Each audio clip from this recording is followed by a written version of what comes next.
Hello दोस्तों, आज के इस वीडियो में हम सीखने वाले हैं एलिमेंट्री ट्रांसफॉर्मेशन के बारे में, जिसको हम एलिमेंट्री ऑपरेशन भी कहते हैं। इसका यूज होगा जब हम किसी मैट्रिक्स का इनवर्स निकालेंगे। तब हमें बेसिकली दो मेथड्स पढ़ने हैं इनवर्स निकालने के। एक तो डायरेक्ट मेथड है जो हम डिटर्मिनेंट चैप्टर पढ़ेंगे तब जानेंगे उसके बारे में, और एक है एलिमेंट्री ट्रांसफॉर्मेशन की मदद से इनवर्स ऑफ ए मैट्रिक्स निकालना। एलिमेंट्री ऑपरेशन या ट्रांसफॉर्मेशन करेंगे किसी भी मैट्रिक्स में, तो अगर रो के अकॉर्डिंग कर रहे हैं तो बेसिकली तीन तरह के ट्रांसफॉर्मेशन होंगे, और ठीक वैसे ही कॉलम में भी तीन तरह के ही एलिमेंट्री ट्रांसफॉर्मेशन होंगे। अब उसको मिक्स करके हम बहुत तरह का ट्रांसफॉर्मेशन लिखेंगे, बहुत तरह का ट्रांसफॉर्मेशन करेंगे भी, पर अभी हम बारी बारी से एलिमेंट्री रो ट्रांसफॉर्मेशन और एलिमेंट्री कॉलम ट्रांसफॉर्मेशन के बारे में सीखते हैं। तो एलिमेंट्री ट्रांसफॉर्मेशन को हमने दो कैटेगरी में बांट दिया। एक है रो ट्रांसफॉर्मेशन और दूसरा है कॉलम ट्रांसफॉर्मेशन भी कहते हैं और ऑपरेशंस भी कहते हैं, एलिमेंट्री ऑपरेशन या फिर एलिमेंट्री ट्रांसफॉर्मेशन। तो सबसे पहले हम देखते हैं एलिमेंट्री रो ट्रांसफॉर्मेशन के बारे में। एलिमेंट्री रो ट्रांसफॉर्मेशन में सबसे पहले जो हम प्रॉपर्टी देखेंगे, जो हम ट्रांसफॉर्मेशन का रूल देखेंगे, वो है इंटरचेंज ऑफ टू रोज, यानी कि दो रो हैं उनको आपस में इंटरचेंज करना। तो जैसे कि ith रो इंटरचेंज विथ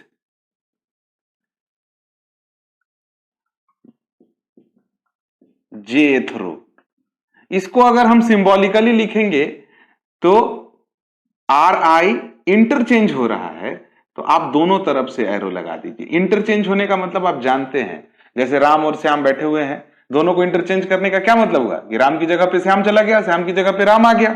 उसी तरह से अगर कोई भी मैट्रिक्स है, हम एक एग्जांपल लेके आपको बताते हैं। जैसे यहां पे एक मैट्रिक्स है ए,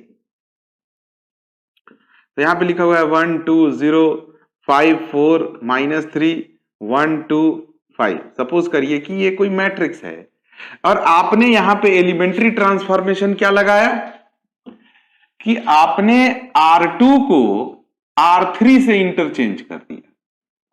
तो जब आप R2 को R3 से इंटरचेंज कर रहे हैं तो आप देखिए यहां पे कि R1 में कोई चेंज है क्या?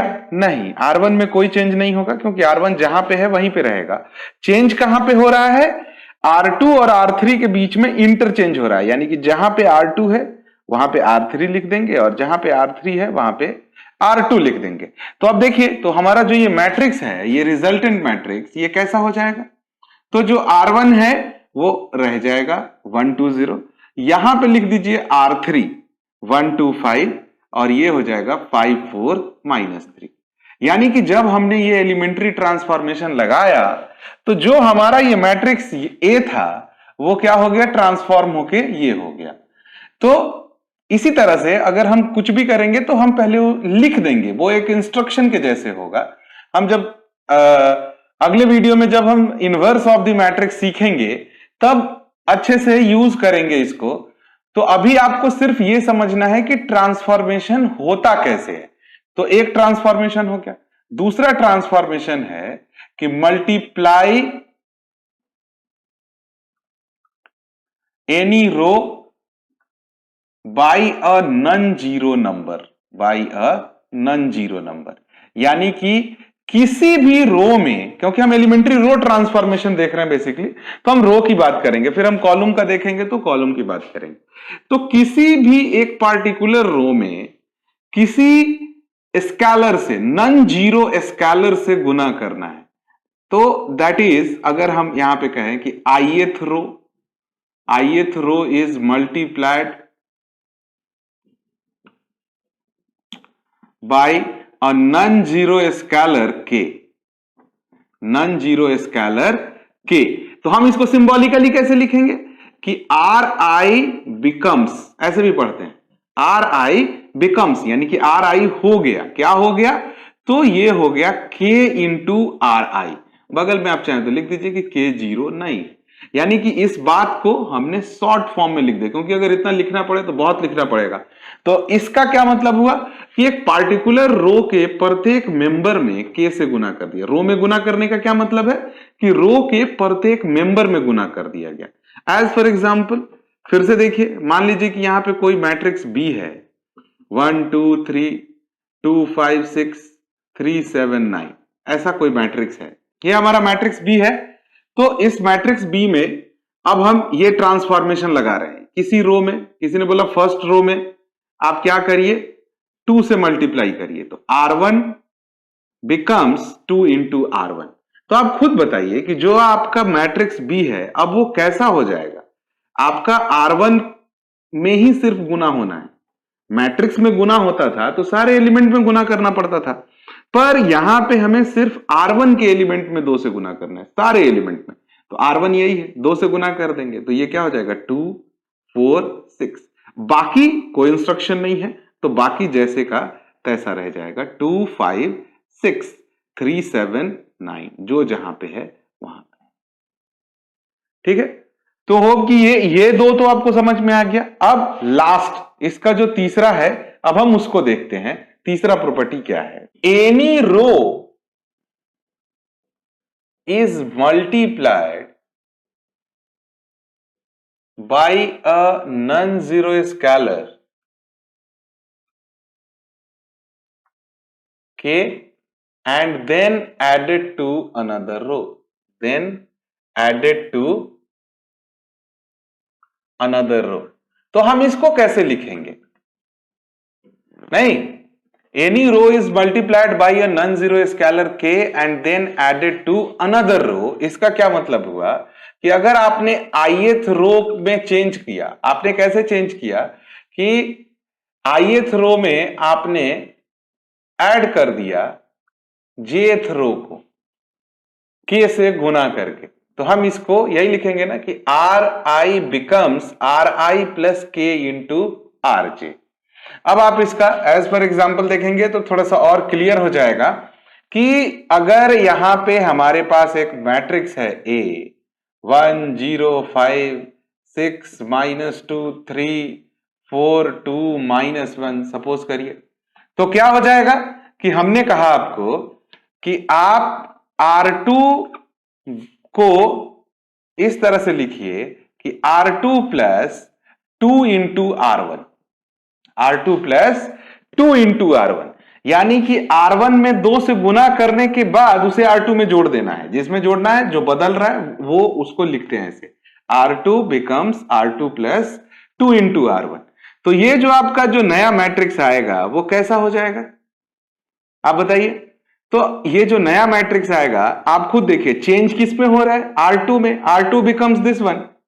तो R1 और R3 में कोई चेंज हो रहा है क्या, नहीं हो रहा है, तो R1 आपका जैसे का तैसे रहेगा। अब देखिए R2 प्लस 2 इंटू R1 है, तो R2 कॉरेस्पॉन्डिंग एलिमेंट्स जोड़ना है। इसको जोड़ने का मतलब है कि कॉरेस्पॉन्डिंग एलिमेंट्स जुड़ेंगे, ये इसके साथ, ये इसके साथ, ये इसके साथ, जितना से मल्टीप्लाई करके। तो 6 प्लस क्या हो जाएगा 2 इंटू 1।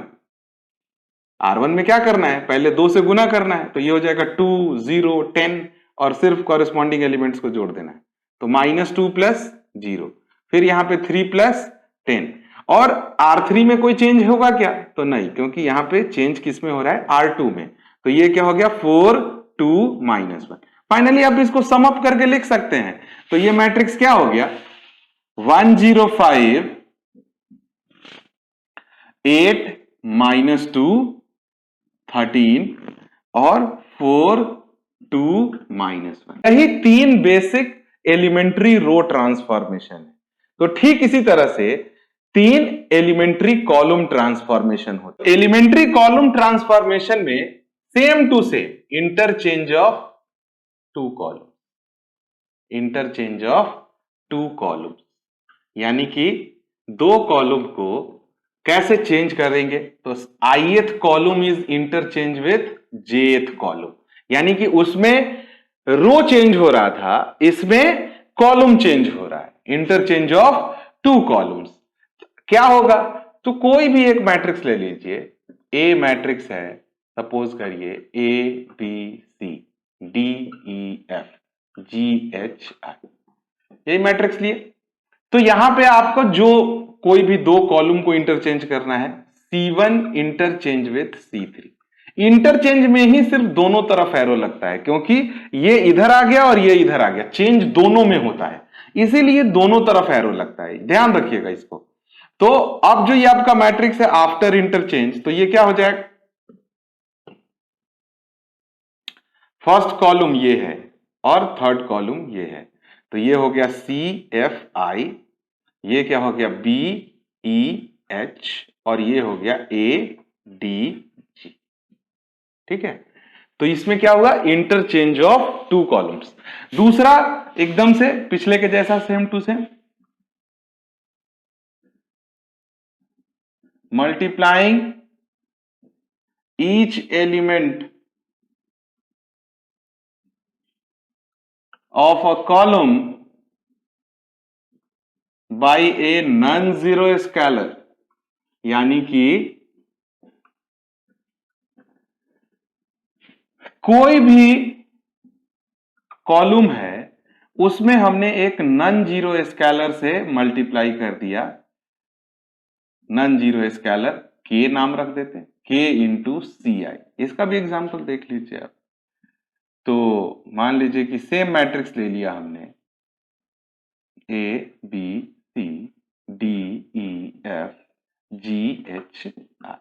एग्जाम्पल ले रहे हैं, तो हमने के की जगह पे 5 ले लिया, हमने लिख दिया C2 becomes 5 into C2, C2 becomes 5 into C2। तो आप देखिए C1 में कोई चेंज है क्या, नहीं, C3 में कोई चेंज है क्या, नहीं, यहां पे जो इंस्ट्रक्शन है वो C2 के बारे में है, तो आप पहला कॉलम लिख दीजिए ADG, और जो दूसरा कॉलम है उसमें 5 से मल्टीप्लाई करना है। 5 से मल्टीप्लाई करने का क्या मतलब है कि आपको सेकेंड कॉलम के प्रत्येक मेंबर में 5 से मल्टीप्लाई करना है, तो ये हो गया 5B, 5E, 5H, non zero, नहीं तो सब 0 0 0 हो जाएगा। फिर उसके बाद से CFI, क्योंकि थर्ड कॉलम में भी कोई चेंज नहीं था, तो एकदम पिछले ही के जैसा है। इंटरचेंज ऑफ रो था तो यहां इंटरचेंज ऑफ कॉलम हो गया, वहां पे था कि किसी रो में मल्टीप्लाई करते थे नॉन जीरो स्केलर से, तो यहां पे क्या हो गया कि किसी कॉलम में मल्टीप्लाई कर रहे हैं नॉन जीरो स्केलर से। फिर वहां पे तीसरा क्या था कि हम किसी एक रो को किसी स्केलर से गुना कर रहे हैं और किसी दूसरे रो में ऐड कर रहे हैं, तो तीसरा यहां पे क्या हो जाएगा कि किसी एक कॉलम में हम नॉन जीरो स्केलर से गुना कर रहे हैं और इसको किसी दूसरे कॉलम में ऐड कर दे रहे हैं। तो थर्ड और लास्ट उसको देखते हैं, मल्टीप्लाइंग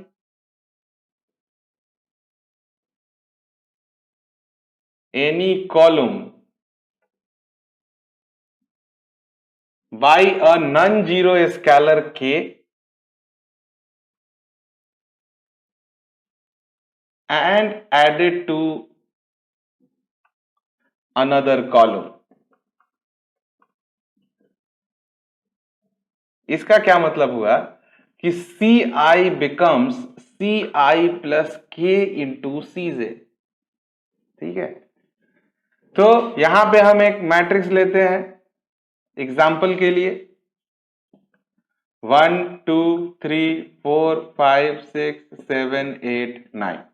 हमने लिख दिया यहां पे C1 tense to C1 plus, minus भी कर सकते हैं, माइनस करने का मतलब हो गया कि हमने प्लस ही किया पर -2 से मल्टीप्लाई करके किया, तो इसमें कोई टेंशन वाली बात नहीं है। C1 प्लस 2 इंटू C2 कर दिया, ठीक है, C1 प्लस 2 इंटू C2।